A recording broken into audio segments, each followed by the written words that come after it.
There is a silent suffering in the world that masquerades as kindness, a sickness hidden behind gentle eyes and soft words. It is the pain of those who feel too deeply, who sense the tremors of every human heart around them. They are the empaths, the healers, the ones who walk into the fire for others and call it love. But Jung once warned, what you do not make conscious controls you. And for the empath, the shadow hides not in hatred, but in devotion, not in cruelty, but in the desperate need to save. You see, the empath's heart was never meant to be a cage for the suffering of others, yet it becomes one, piece by piece. They absorb every unspoken sorrow, every projection, every emotional parasite that clings to their light, until one day they realize their compassion has turned into a silent form of control. Because when you try to save everyone, you begin to dictate how they should live, who they should be, how they should heal. The empath becomes the unconscious puppeteer, trying to orchestrate peace by suppressing chaos. But in Jungian truth, what you suppress does not disappear. It festers, it waits, it demands to be integrated. There is a moment when the empath must confront the darkest mirror of all, the realization that their kindness is not always pure, that it can be born from guilt, from fear of abandonment, from the old wound of not being enough unless they are needed. They must face that their empathy can become a currency, a subtle form of power disguised as love. The need to be indispensable is the quiet tyrant of the soul. And so, the empath learns the hardest lesson of all: to let others suffer, to let others fall, to let life do its ruthless work. This is not cruelty, this is truth, because true compassion is not rescuing, it is witnessing. To love someone is not to protect them from pain, but to honor their journey through it. The empath must learn to differentiate between empathy and entanglement, between feeling for someone and becoming them, between love and control. Jung wrote that individuation requires separation. The path of awakening demands that you step out of the emotional labyrinth that others build around you. When the empath finally withdraws their energy, the world accuses them of coldness, of betrayal, of ego, because the world feeds on their softness. But this withdrawal is not an act of war. It is an act of resurrection. To stop saving everyone is to start saving yourself. It is to pull your soul out of the collective unconscious that keeps you chained to the wounds of others. It is to recognize that being needed is not the same as being loved. There comes a sacred rage with this awakening, a rage that burns not against others, but against the illusion that you must suffer to prove your goodness. This rage is divine. It is the fire of individuation, the spark that separates self from shadow. It is the moment the empath ceases to be prey and becomes sovereign. To be an empath is to walk the thin line between love and self-erasure. To heal is to reclaim that line, to stand in your own gravity and say, I will feel, but I will not be consumed. I will care, but I will not control. I will love, but I will not lose myself again. Every empath must face this inner alchemy to transform their gift from a wound into a weapon of consciousness. Because empathy without boundaries is not love, it is martyrdom. And martyrdom breeds resentment. But empathy with awareness becomes wisdom. It becomes the power to hold another's darkness without losing your light. The world does not need more rescuers. It needs more sovereign souls, people who can love without chains, give without self-betrayal, and stand alone without collapsing. The empath who transcends the trap of control becomes untouchable. They no longer seek validation through service. They no longer chase harmony through suppression. They embody peace, even when surrounded by storms. And when you reach that state, something miraculous happens. You no longer attract chaos to heal. You attract consciousness to expand. You no longer draw in the broken to fix. You draw in the whole to evolve. You stop vibrating with pain and begin to resonate with truth. This is Jung's final truth for the empath. Your kindness becomes your prison when it is used to avoid your own confrontation with power. But when you own your power, when you stand as both light and shadow, as healer and destroyer, your empathy becomes liberation itself. You are no longer the caretaker of others' emotions. You are the guardian of your own soul. And from that sovereignty, love flows clean, fierce, and free. There is a sacred silence that follows awakening. When the empath has finally stepped away from the noise of others' emotions, what remains is not peace at first, but emptiness, a strange void. Because for years, perhaps for a lifetime, their identity was woven into the pain they absorbed. Without it, they feel disoriented, like a healer with no wound to mend, a savior with no one left to save. This emptiness is not a curse. It is the soil from which a new self begins to grow. In this silence, the empath meets a new archetype, the inner sovereign, the one who no longer asks, "Who needs me?" but rather, "Who am I when no one does?" This question pierces the illusion of purpose built upon suffering. It demands an encounter with power, raw, unapologetic, unborrowed power. Because the empath's greatest fear is not rejection, it is their own strength. The strength to say no without guilt, the strength to disappoint, the strength to choose self-truth over social harmony. Jung believed the self could not emerge until the individual breaks from the collective hypnosis. The empath by nature is most deeply entangled in that hypnosis. The subtle emotional agreements that say, "Keep everyone comfortable even if it kills your spirit." Breaking this spell feels like betrayal. But every act of true individuation begins as betrayal in the eyes of those still asleep. You will be misunderstood. You will be labeled cold, arrogant, selfish. But those accusations are the cries of dependency dying. Freedom will test you, because once you stop feeding on others' pain, you will have to feed on your own truth. You will have to discover what you genuinely want, not what keeps everyone else stable. Most empaths realize they have never actually known desire, only obligation. Their dreams were diluted by duty. Their fire was buried under the ashes of compromise. Now, in the stillness, the question rises, what do you want? Not for them, but for yourself. That question terrifies those who have lived their entire lives as mirrors, because mirrors reflect, but they do not live. The empath must now become the sculptor shaping their own reflection instead of serving as one. To do that, they must embrace the qualities they once repressed: assertiveness, independence, even selfishness. These are not sins, they are muscles of the soul. They are how empathy becomes sovereignty. You will begin to notice that your presence no longer bends to please. You will stop explaining your boundaries. You will stop softening your truth. Your words will carry the quiet confidence of someone who no longer fears being misunderstood. This shift will unsettle the fragile.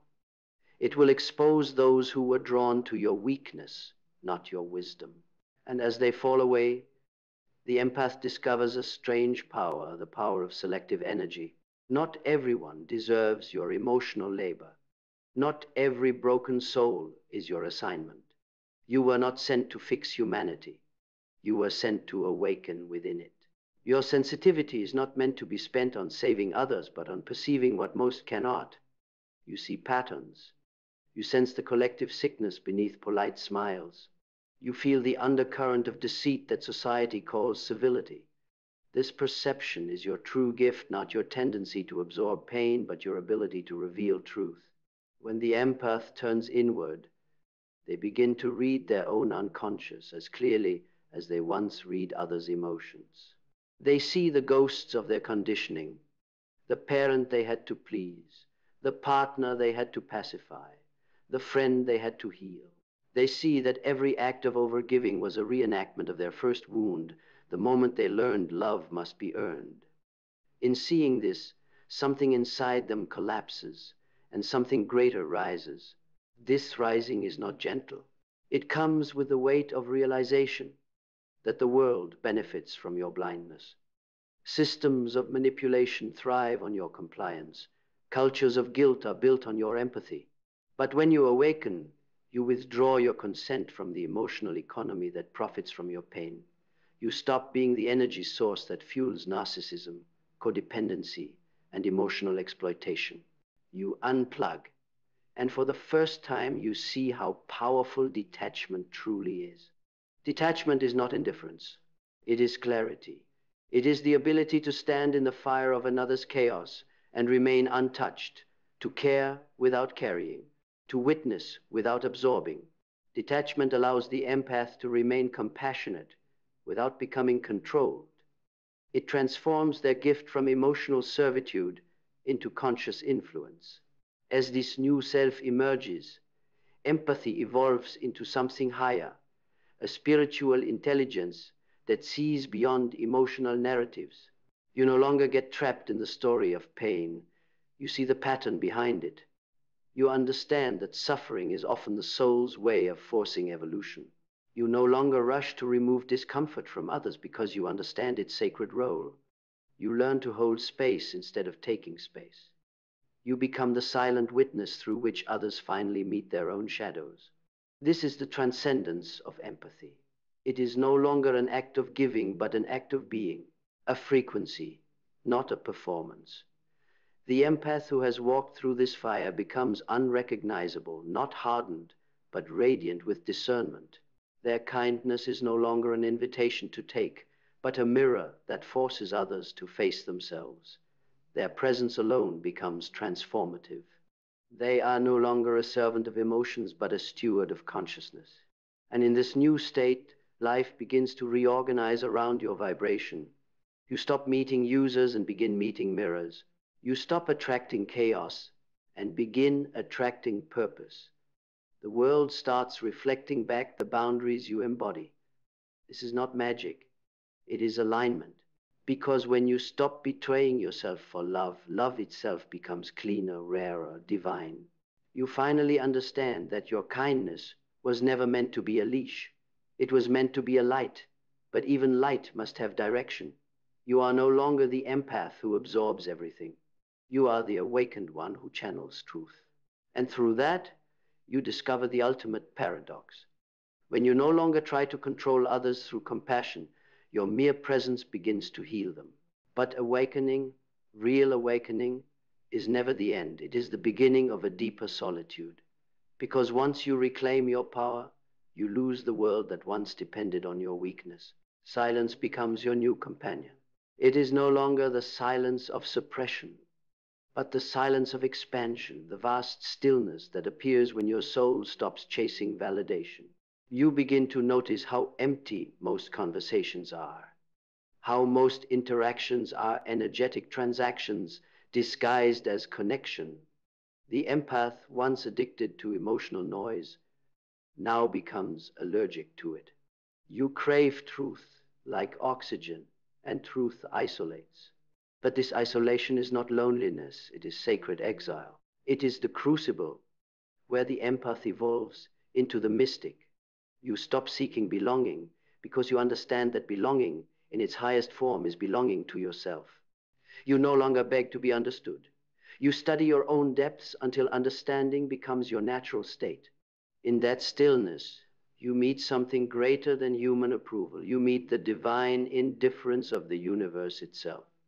The stars do not care whether you are liked. The ocean does not bend to make you comfortable. And yet, everything continues to love you in its own fierce, unspoken way. That is what real love feels like. Unconditional, but never self-erasing. Jung said, "The privilege of a lifetime is to become who you truly are."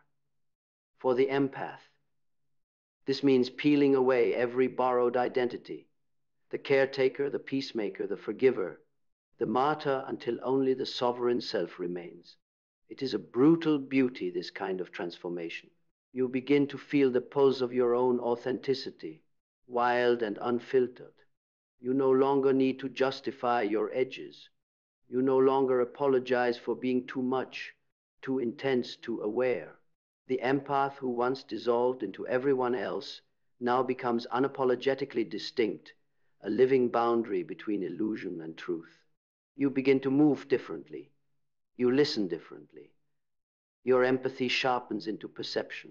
You see the subtext behind words, the power plays behind kindness, the fear behind aggression.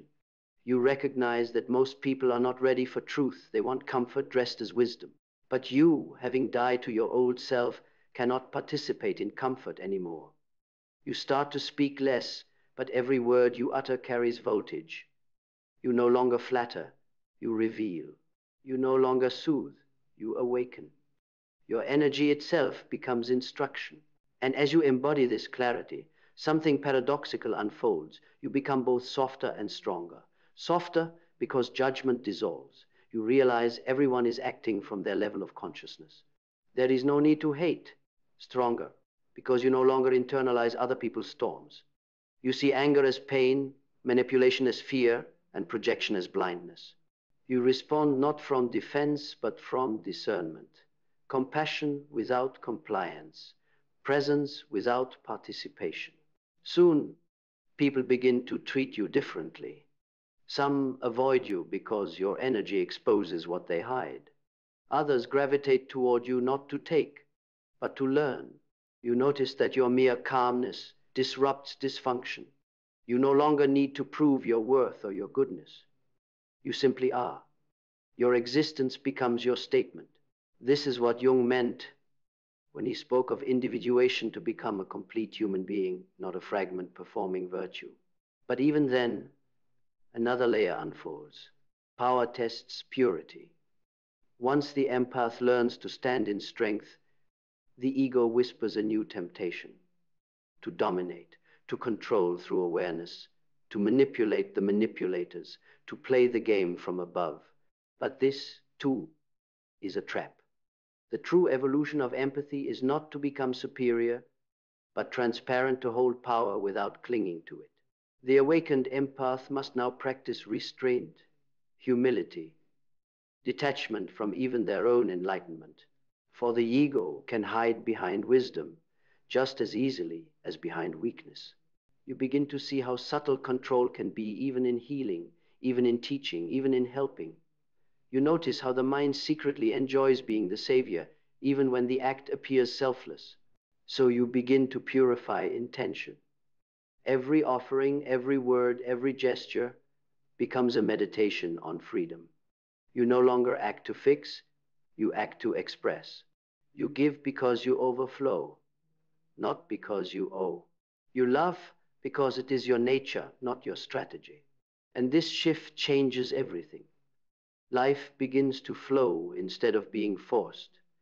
People enter and leave your reality without resistance. Opportunities align effortlessly because you are no longer negotiating with fate. You trust timing. You trust endings. You trust yourself. This is the peace that cannot be disturbed, not because life stops testing you, but because you have stopped interpreting every test as punishment. You see the lesson behind every wound and the design behind every delay. Eventually, empathy becomes more than a feeling. It becomes a state of consciousness, the awareness that everything is connected, but not everything must be carried. You see that even pain has purpose, and that sometimes your silence teaches more than your intervention ever could. You begin to embody paradox: compassion with boundaries, softness with strength, detachment with devotion. And at last, you understand the ultimate liberation: to love the world without being enslaved by it, to walk through human chaos with divine calm, to let kindness flow through you, not from obligation, but from truth. The empath's kindness, once a trap, becomes the flame that cannot be extinguished, because now it burns clean. When you reach this point, you are no longer merely an empath. You are consciousness in motion, the living synthesis of light and shadow. You are the one who has seen the machinery of emotion and stepped beyond it.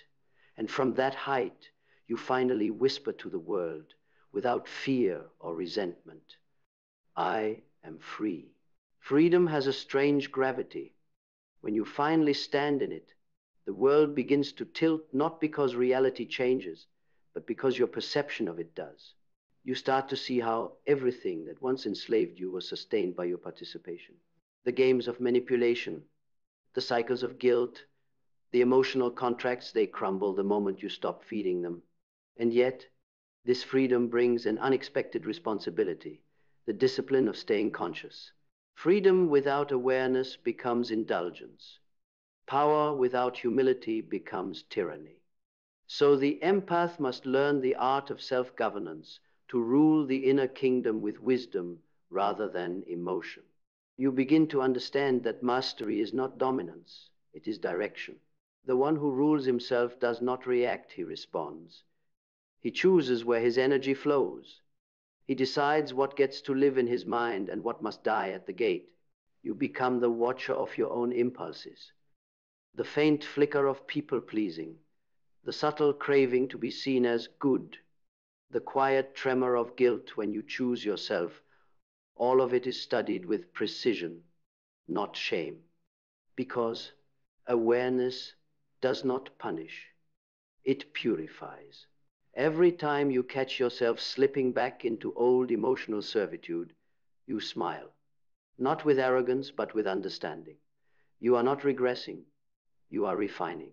This is what Jung meant by integrating the shadow. It is not about eradicating your empathy or disowning your sensitivity. It is about bringing light into it. The shadow of the empath is not darkness, but blindness. Once you see the motives beneath your kindness, you reclaim control. And once you own that control, you can finally use your empathy as it was meant to be used, as a conscious instrument, not an unconscious reaction. Then your compassion evolves into precision. You no longer pour energy into everything that hurts. You observe, discern, and then decide. You stop mistaking proximity for purpose. You realize that just because you can feel someone's pain does not mean you are meant to carry it. You learn to honor your empathy with structure, like a river that nourishes everything it touches but never floods its own banks. And as you master this flow, your emotional intelligence turns into spiritual strength. You start to perceive the architecture of reality, how every encounter, every wound, every betrayal was designed to awaken some dormant aspect of your soul. You see that every manipulator you once met was your teacher in disguise, every heartbreak a mirror of your unconscious longing. The empath who once suffered from others now studies them as sacred text. Pain becomes revelation. From this vantage, you begin to feel something new, not emotion, but frequency. You sense energy before it even enters the room. You intuit whether a conversation is honest before words are spoken. You detect the invisible geometry of intention, the hidden reasons why people move the way they do.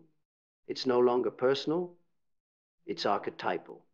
You see the patterns of the collective mind unfolding through individuals. You begin to understand that every human being is a symbol, every relationship an initiation. And you, the once wounded empath, become the alchemist. You transform density into light, chaos into coherence, suffering into strength. You no longer fear confrontation because you've learned that confrontation is the friction that sharpens truth. You no longer fear loss because you understand that everything meant for your evolution cannot be taken. What is yours is not defined by attachment but by resonance. You start to walk with a new kind of grace, the kind that does not announce itself, yet changes the atmosphere wherever you go. People feel calmer near you, not because you absorb their pain, but because you no longer amplify it. Your energy becomes a tuning fork of equilibrium. You are not trying to heal anyone, yet healing happens in your presence. You are not trying to teach, yet your existence becomes a sermon in balance. Eventually, empathy becomes less about feeling and more about understanding. You no longer drown in emotions. You read them like languages. You no longer confuse compassion with permission. You recognize that love can also say no. You understand that protecting your peace is not selfishness. It is sacred maintenance of your frequency. You do not dim your light for others. You let them adjust their eyes. In time, you notice how your very reality begins to mirror this clarity. The people you attract are no longer drawn by your softness, but by your strength. Conversations deepen, connections become cleaner. You no longer attract chaos to test your boundaries. You attract purpose to expand your being. Life becomes symphonic, every experience, every choice, every breath harmonizing with the rhythm of self-respect. This is the final metamorphosis of the empath: to live without resistance, to let truth flow through you without needing to manage, rescue, or correct it, to walk through the human world without becoming tangled in its illusions. You become like clear water, reflecting everything, attaching to nothing. You give without losing. You receive without grasping. You love without suffering. And in this pure stillness, the universe itself begins to trust you, because you have proven that your empathy is no longer entangled with control, your power no longer chained to need. You become a vessel, transparent, grounded, awake, a living expression of the truth Jung spent a lifetime uncovering: that freedom is not escape from the world, but mastery within it. This is the empath's final transformation: not to feel everything, but to see everything and remain whole, not to save others, but to awaken them through your calm, to walk through the storm with the serenity of one who has already found home within. But even wholeness has another horizon. When you reach inner peace, the next test begins: how to live among those who have not yet found it. The world, as it stands, runs on projection. It survives by trading illusions: the illusion of virtue, the illusion of power, the illusion of control, and the empath who has awakened can see them all. That sight can feel like a curse, if not guided by humility, because when you see the machinery behind human behavior, it becomes easy to grow cynical, easy to believe you are above it. But superiority is just another mask of fear. You will be tempted to withdraw completely, to escape the noise of humanity and seek refuge in solitude. But the soul did not come here merely to escape. It came to embody. The empath's final mastery is not found in isolation, but in integration: to walk among illusions without losing clarity, to engage with humanity without absorbing its madness, to speak truth in a way that awakens, not alienates.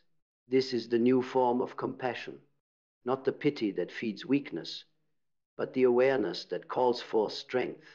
When you reach this stage, you begin to sense that every human is at some stage of the same awakening you endured. Some are just beginning, still tangled in guilt and people-pleasing. Some are lost in the desert of anger after breaking free from control. Others are just now discovering silence, unsure if it's peace or emptiness.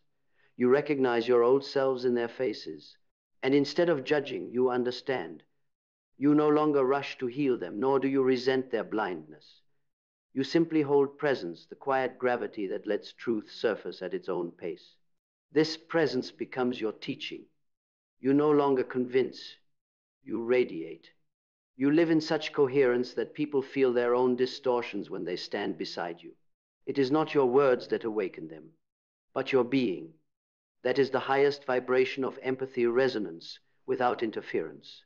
You become a tuning point for consciousness itself, proof that one can be sensitive and strong, open and unbroken, compassionate and commanding. At this level, gratitude returns in a way you never expected. You begin to thank the very wounds that once consumed you. You see that without betrayal, you would not have learned boundaries.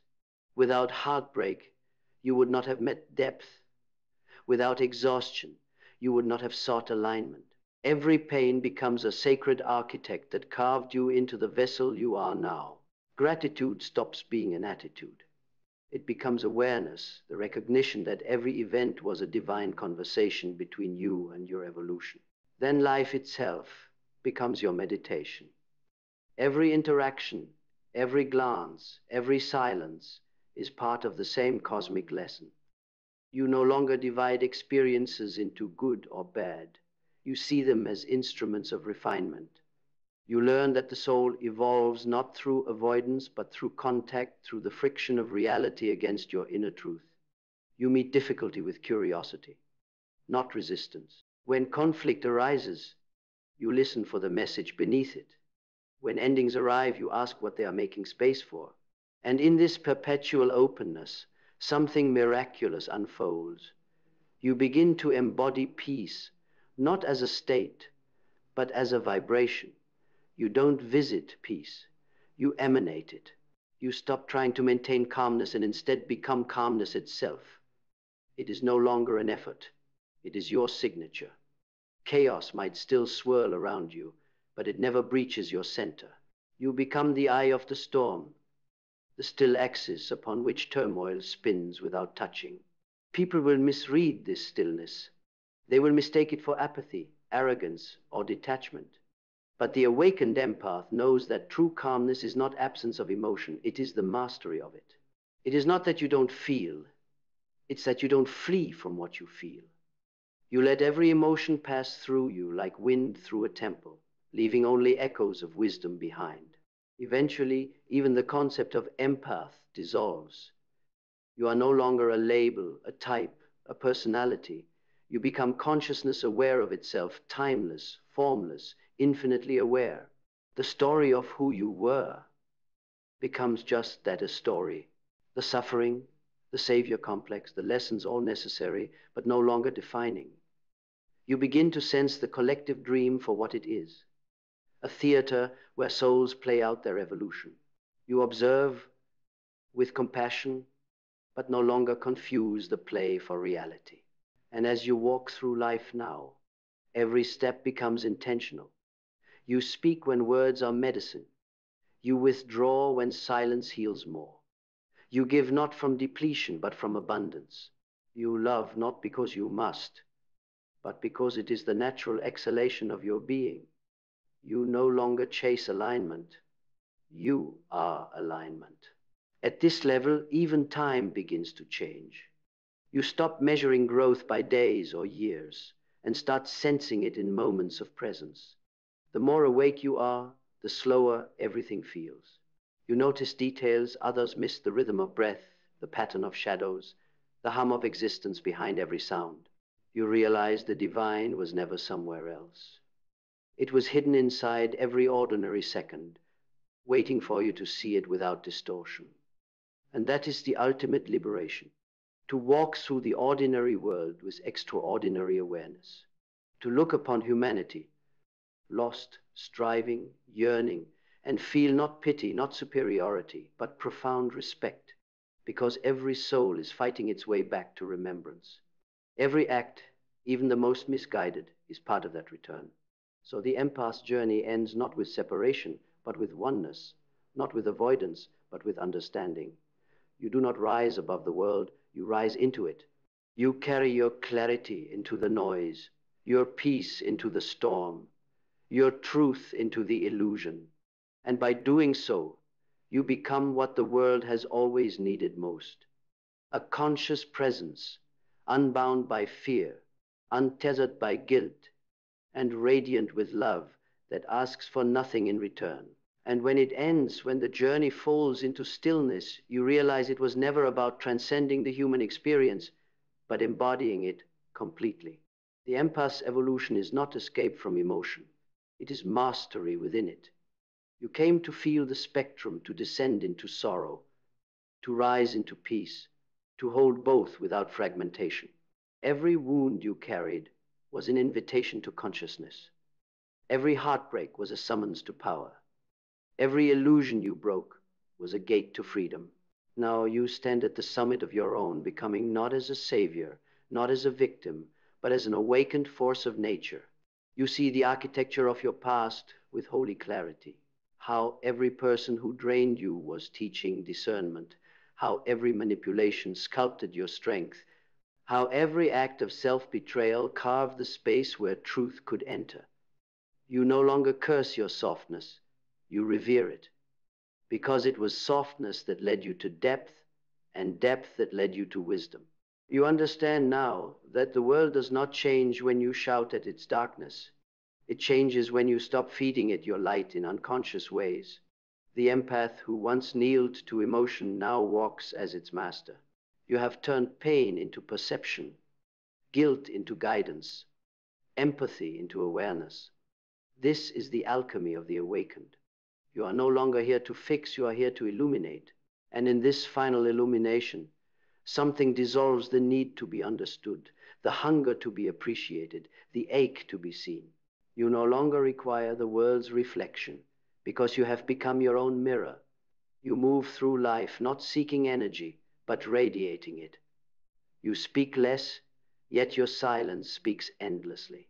You give without fear of depletion because your source is infinite. You are not who you were. You are not who they wanted you to be. You are what remains when illusion burns away consciousness clothed in human form. Compassion balanced with sovereignty.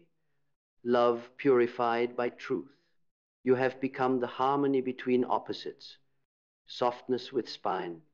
Empathy with edges. Love without leash.